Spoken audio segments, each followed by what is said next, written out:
If you're looking for fragrances for the autumn, for cooler weather that you can wear on a date, formal gatherings, events, weddings, parties, I've got 8 solid fragrances here you can't go wrong with. Stay tuned.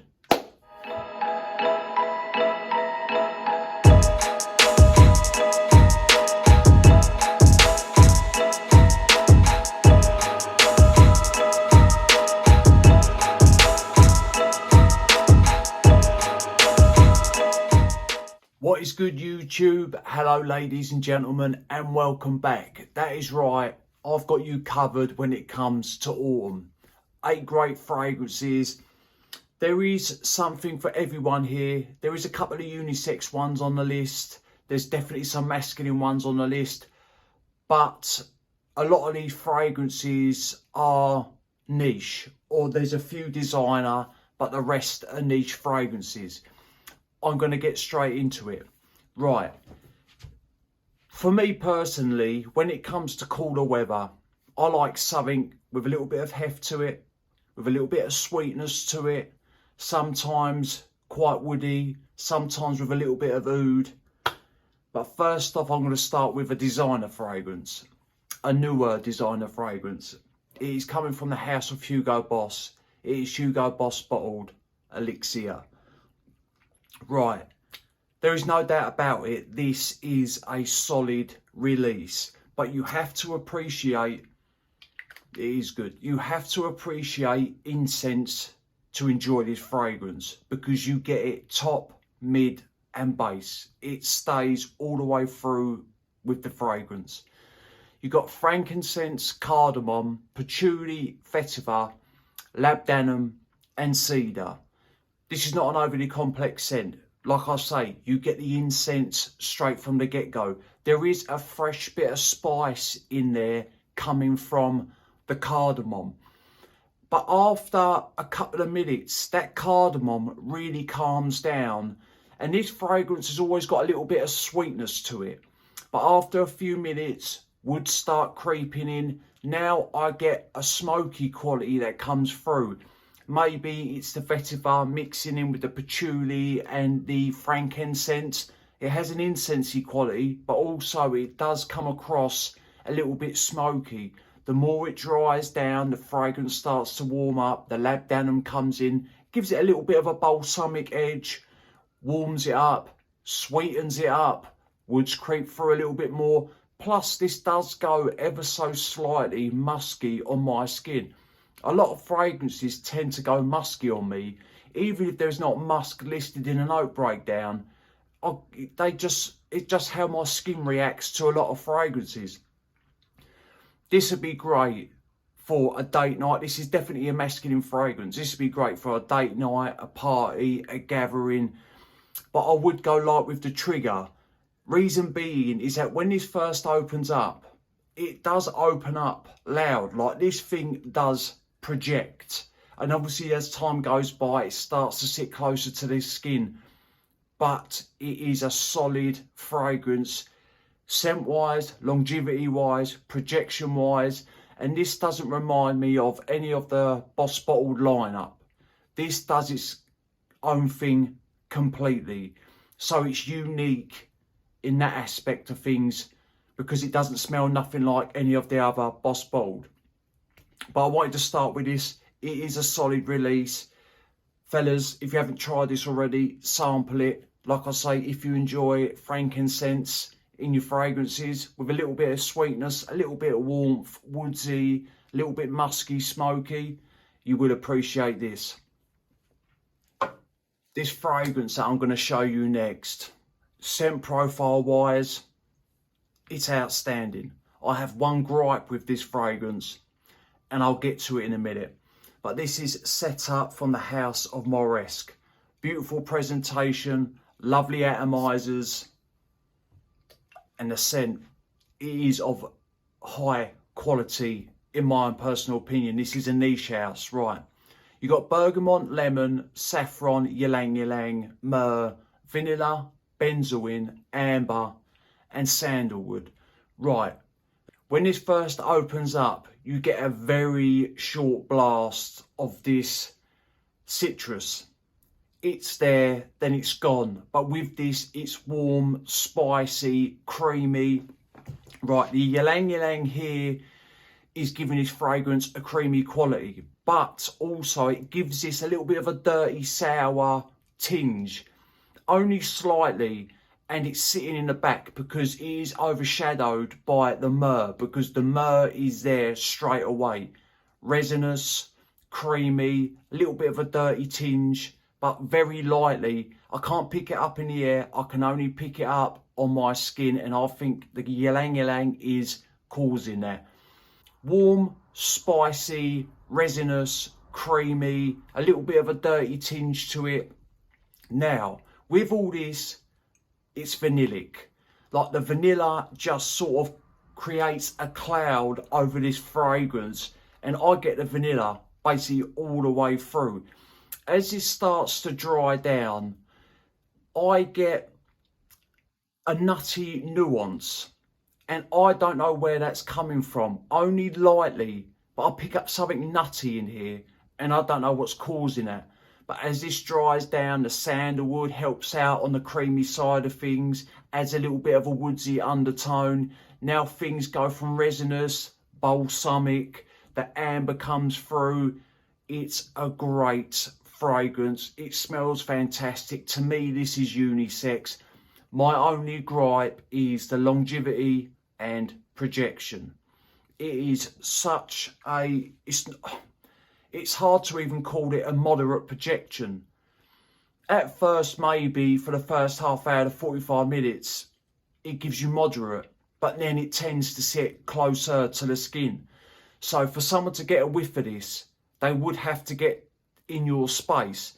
So for me, this would make a perfect date night fragrance where you don't want to choke out anyone. You don't want to be too loud, because when you're sitting at a table and you're close to someone, sometimes people just don't want to be smelling your fragrances constantly. So for me, this will make a great date night fragrance. Cooler weather. I think you can rock it in warmer weather, but I wouldn't wear this on a hot day. I think it would just become too much because it's resinous, balsamic, sweet, warm, spicy, creamy. So cooler weather, this will go great. And like I say, this is unisex. And the weight of these caps, they are solid metal. Listen, look, I'm going to do a knocking test. Solid. I've got two boozy fragrances on this list. One of the boozy fragrances is full on, and the other one's a little bit boozy. But first off, I'm going to start with the full on boozy one. This fragrance is quite expensive, yes. It's niche, yes. But does this thing smell good? 110%. It is Fan Your Flames from the House of Nishane. I love this fragrance. This is my scent of the day, and I'm going to put it on skin just to give it another spray. The way this opens up. Right. You've got coconut, rum, tobacco, tonka bean, oak moss, Chinese, cedarwood. Not a big note breakdown. How does it open? Straight away, you get warm spice from the tobacco, coconut, a boozy quality from the rum. And for me, even though this is a warm, spicier fragrance, that coconut does give off a little bit of a tropical vibe. I think it levels the fragrance a little bit. That's my own personal opinion. As it starts to settle, the booze does kind of take a back seat. It opens up quite boozy, and then as time goes by, the booze sort of settles in the back. I do get herbal touches with this fragrance. I definitely get the cedarwood come through, and this fragrance to me has a vanillic edge to it. Don't know where that's coming from. Again, I know the herbal touches is probably tobacco, the spice is tobacco. You got the warmth, obviously you got the rum in there, the tonka beans adding sweetness, the oak moss. to me, or this fragrance has got a little bit of a smoky side to it as well. And I know it's got tobacco in it, but I don't think it's the tobacco causing that, because I think the tobacco is the spice and the herbal side of things. Maybe it's the cedarwood mixing in with the oak moss. It gives this a little bit of a smoky quality. Not heavy, but there is something there. To me, it ain't an overly complex fragrance. It really isn't. But man, it smells good. This has a sexy edge to it. This will go great on a date night. If you're going to a gathering, if you're going to a party. I wouldn't wear this when you're driving, because if you get pulled over, they're going to be thinking that you've been on the piss. There's no doubt about it, because that booze, it does linger. Even though it settles down, it does linger in the fragrance, that rum. And the coconut does as well. I love this fragrance. I said it again. And this is Fan Your Flames. This is an autumn winter banger. I definitely had to put an Aaron Terence Hughes fragrance on this list. And no, I haven't got my paws on the newest edition of this fragrance. I'm talking about Slut today. I need to get my hands on Slut Elixir. I will do in the next couple of weeks. I will be getting my paws on it, and I will be doing first impressions and a full review on it. This thing smells outstanding, and this is another unisex fragrance. This has two different sides to it. Oh, this is good. And this thing's strong, especially when you first spray this on. This thing pops. Right, you got lemon, blood mandarin, peppermint, vanilla, toffee, tonka bean, patchouli, and white musk. So straight away, the lemon and the mandarin are fighting tooth and nail for first place. So it's citrusy, but with this, you've got the vanilla, which pushes sweetness into the fragrance, plus a vanillic tone. Now, once it starts to settle, them citruses are overtaken with a fruity facet. And there's no fruits listed in this fragrance. I don't know if it's the more them citruses settle and then the vanilla starts taking over a little bit. I don't know. But I'm picking up a fruity quality in this fragrance. With that, in comes intoxicating sweet toffee and tonka bean. Now the patchouli is lingering in the back here. This is not a patchouli heavy fragrance. I would say it adds a tad of darkness to the scent. It kind of gives it a bit of density, and it darkens it ever so slightly, because at first it does start with a fresh pop, but once them citruses calm down and the vanilla starts becoming more present with the toffee, the tonka bean, and then this fruity facet that I'm getting, it does sort of darken a little bit and warm up. As it starts to settle a bit more, now I get a little bit of a woodsy undertone, and there's no woods listed. I mean, patchouli can come off with a woodsy quality, so maybe it's the patchouli. This does have smooth, musky edges, and again, the more this sits, the more muskier it goes on my skin. This smells great. Like I say, it has two sides. It starts out citrusy, fresh. The peppermint does give it a fresh blast up top, and it doesn't come across like toothpaste. It comes across like a peppermint plant, if that makes sense. And then as it starts, and the vanilla comes in, and as it starts to dry down, that citrusy quality turns into a fruity quality. The toffee and the tonka bean come in. The patchouli comes in, darkens the fragrance ever so slightly, woodsy undertone, musky edges. So there's quite a lot going on, and it smells great. This will go great on a date night. Again, party, gathering, and this thing pushes, especially in the first hour and a half to 2 hours. I mean, I've got a 10ml, and obviously these atomizers are not beastly like the ones on his 50ml bowls. And with 5 to 6 sprays of this, I get a big scent bubble. I really do.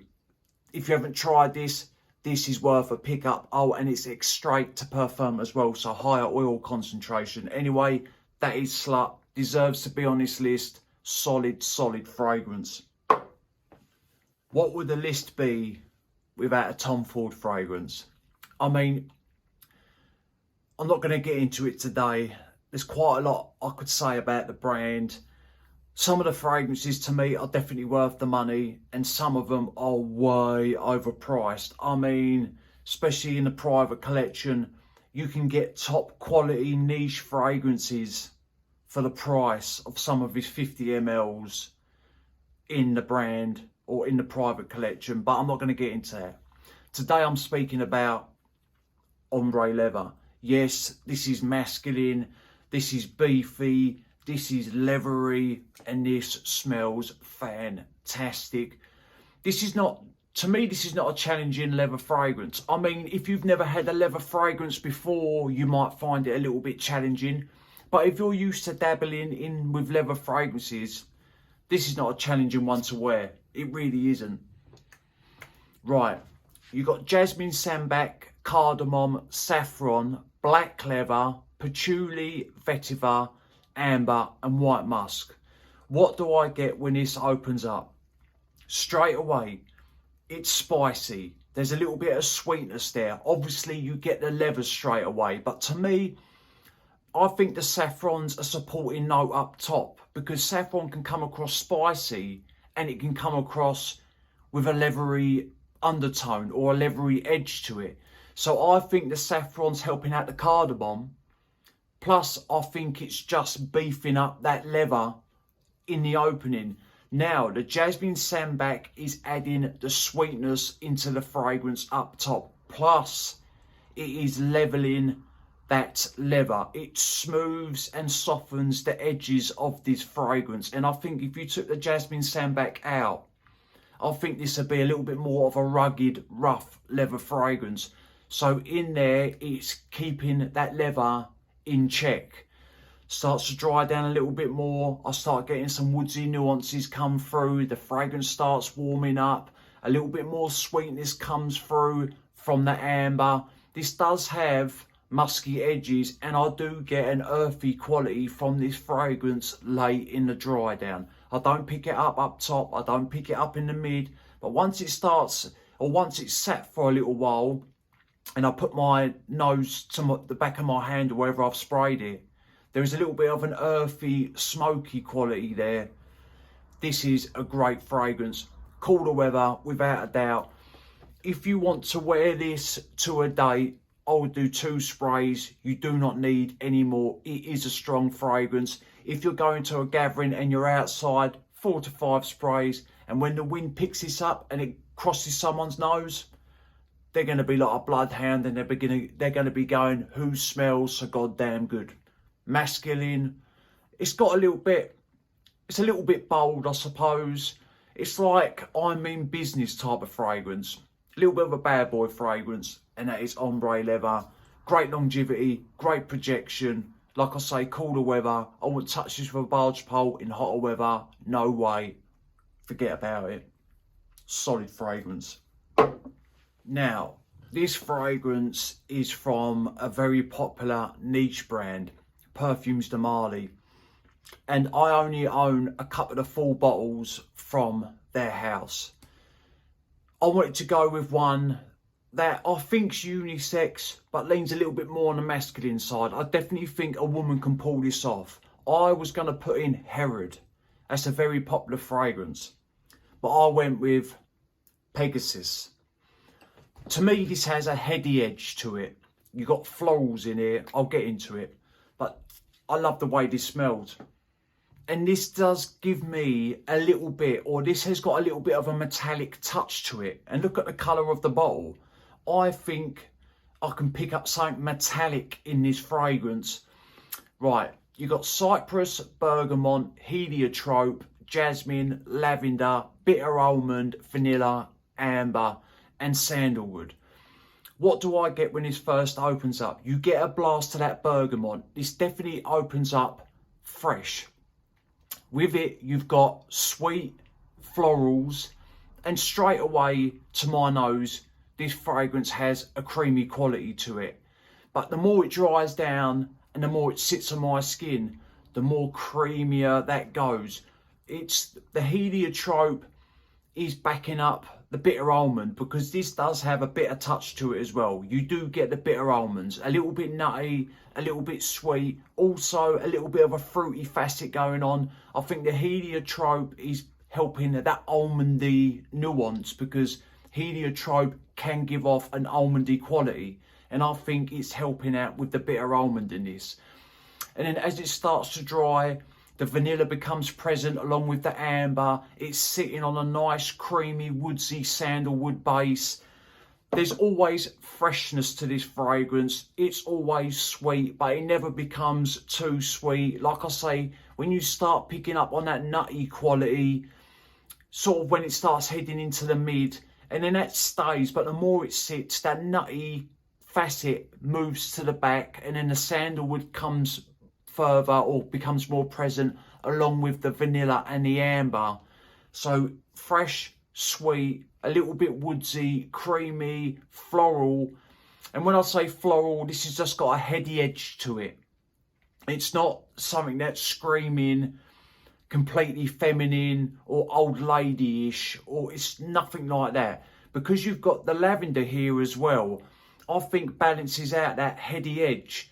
Because I know lavender can come across, both sexes can wear lavender, but to me it levels the fragrance out along with the bitter almond, and that lavender is very smooth in this, and yet again that doesn't scream masculine or feminine, but helping leveling out the fragrance, or helping level out the floral side to it.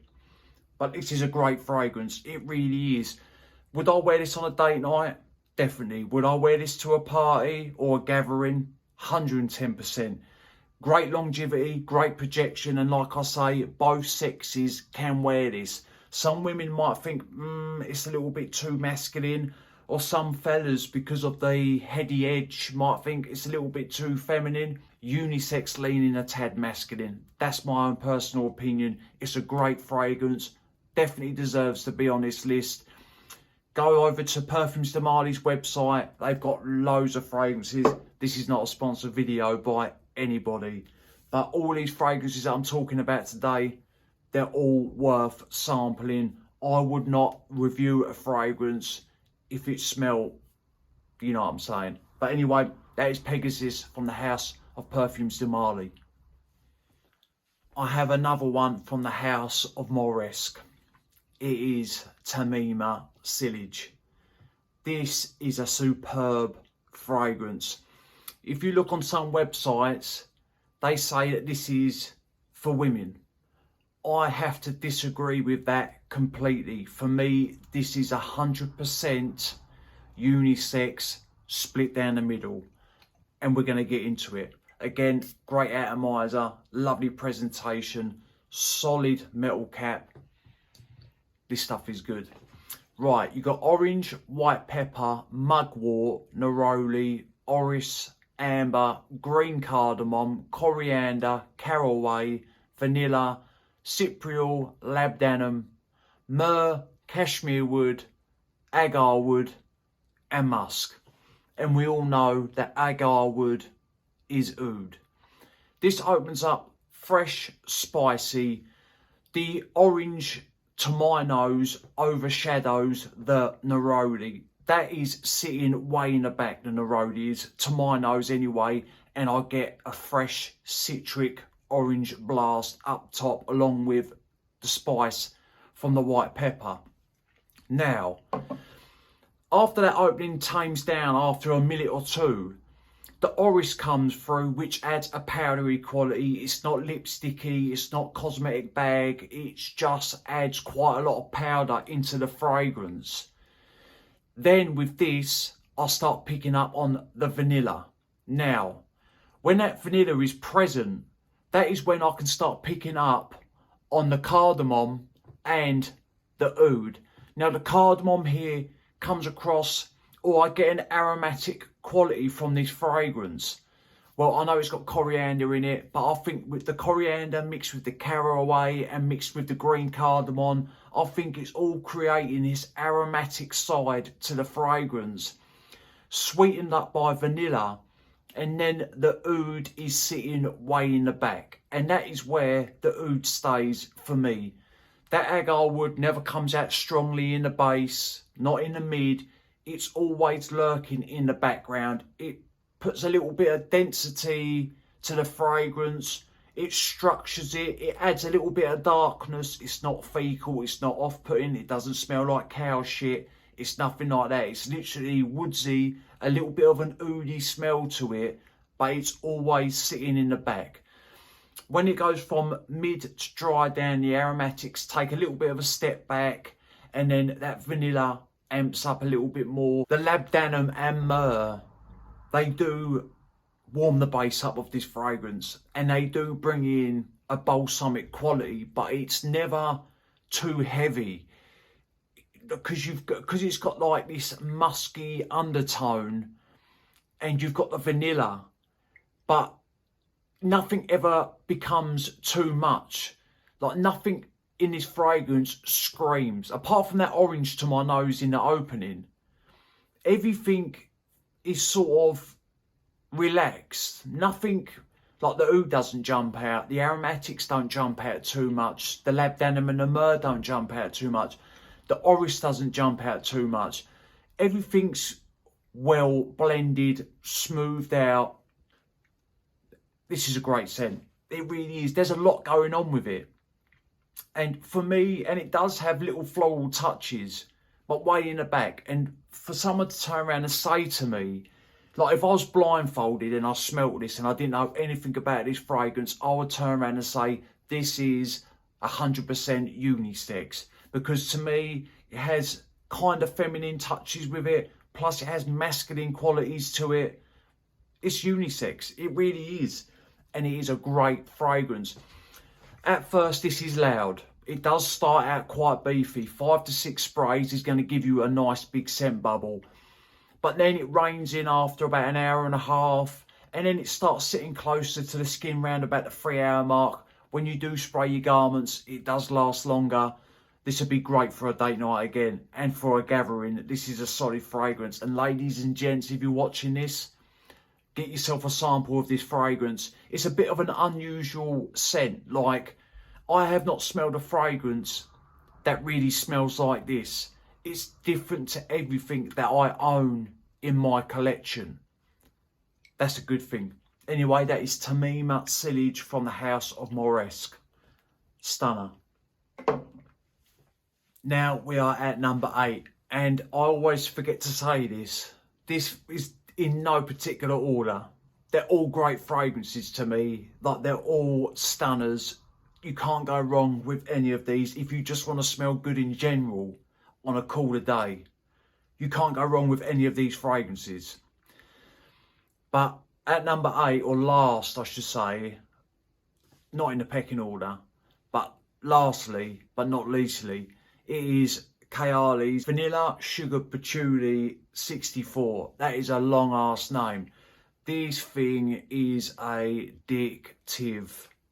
It really is. Great atomizer, pressurized atomizer, and this thing, oh, it's so good. You got a ton of notes, but it's not as complex as what you would think. Not to my nose anyway. Right, I'm gonna belt through the notes quickly. Vanilla orchid, creamy jasmine, golden rum, vanilla infusion, vanilla scrapsalot, tonka bean, spicy rose, bouquet, smoky leather, creme brulee, patchouli, musk, brown sugar, amber and royal oud. Straight out the gate, this opens up warm, intoxicating, sweet. You automatically get vanilla and rum. And the rum's not heavy, but it's there. You can pick it up. Like, this is not a full-on boozy fragrance, but it has a nice boozy touch to it. Now, after a couple of minutes, the patchouli comes in. It darkens the fragrance a little bit, throws a bit more sweetness in, plus it goes a little bit woodsy on my skin. I start getting woodsy nuances with this early on. As it starts to dry down, the brown sugar comes through, more sweetness. It amps that sweetness right up. You've got the creme brulee. This has musky edges. This does have floral touches. You definitely pick up on that sweet jasmine. The rose here on my skin goes earthy. It's like the stem and the spikes of the rose. That is how it sits on my skin. Plus, you do get some soft, suede undertones that come through. But with all this, you've got a lot of sweetness. The fragrance is creamy, woodsy nuances, a touch of oud, a drop of rum, very vanillic, sweet, warm. It is an intoxicating scent. Plus, this fragrance definitely does have a little bit of spice to it. But I wouldn't go so far as to say this is a full-on spicy fragrance, because it isn't. But there is a little bit of spice to the fragrance. It's more creamy than what it is spicy. And it is definitely more sweet than anything else. But it never goes too frottingly sweet. It just doesn't. They have blended, smoothed out this fragrance to perfection. Right, the oud here, it's not really, it's there, but very lightly. Like, it adds complexity to the fragrance. I struggle with that word. It adds depth. Again, it adds structure. It adds a strong backbone. Unisex, long lasting, great projecting, sexy. This is a solid date night fragrance without a shadow of a doubt. And do you know what I've just noticed? There's notes on the back. And how much of that? I've probably used about, this is a 100ml bowl. And I think I've used about 30ml of this. And that says something. But anyway, yeah, this is a stunner. I'm going to spray it again. I love it. If you haven't tried this, get your paws on it. Right, that is 8 great fragrances for autumn. Like I say, you can't go wrong with any of these in my own personal opinion. A few of them do scream masculine. There's definitely a couple of unisex ones on the list. Yes, a lot of these are higher priced. But I think the Moresques, I think they're about £130 for 100ml. And then the Tom Ford's about 140. Perfumes de Marly, what's that, 200. This on discounters at Sephora, they don't know I exist. I think you can pick it up for about £85 for 100ml. That is a bargain. Nichane is an expensive fragrance. But anyway, people, let me know what you think. Let me know which ones out of these you own. Am I right? Am I wrong? I would love to hear your thoughts. And remember, smelling good's always a pleasure and never a chore. And I'll definitely see you lot on the next one. Cheers.